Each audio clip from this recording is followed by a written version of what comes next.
Friends आना शुरू होते हैं, मेरा रोना बंद नहीं होता, मैं 3 दिन नॉन स्टॉप रो सकती हूँ। বলিউডে কাস্টিং কাউচ বা অনাকাঙ্ক্ষিত অভিজ্ঞতার ঘটনা নতুন কিছু নয়। এবার নিজের জীবনের এক অস্বস্তিকর অভিজ্ঞতা প্রকাশ করলেন জনপ্রিয় অভিনেত্রী মৌনি রায়। ক্যারিয়ারের শুরুর দিকে ইন্ডাস্ট্রিতে যে অভিজ্ঞতার মুখোমুখি হয়েছিলেন তা তাকে দীর্ঘদিন মানসিকভাবে বিপর্যস্ত রেখেছিল।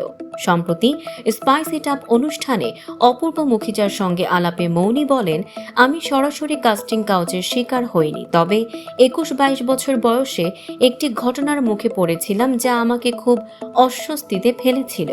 তিনি জানান, একবার এক অফিসে স্ক্রিপ্ট রিডিং চলছিল।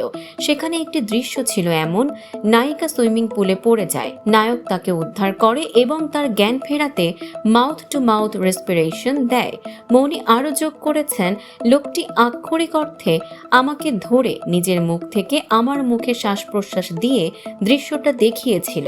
আমি বুঝতে পারিনি যে ওই মুহূর্তে আমার সঙ্গে কি ঘটছিল।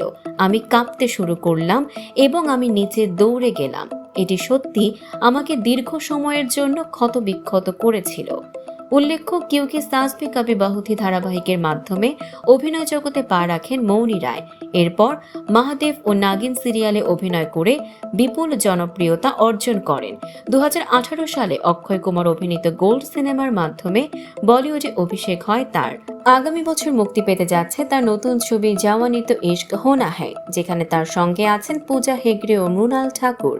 দর্শক, সাম্প্রতিক ও চমকপ্রদ সব খবর পেতে ফলো করুন আমাদের ফেসবুক পেজ CB24 টিভি এবং সাবস্ক্রাইব করুন ইউটিউব চ্যানেল CB24 অফিসিয়াল।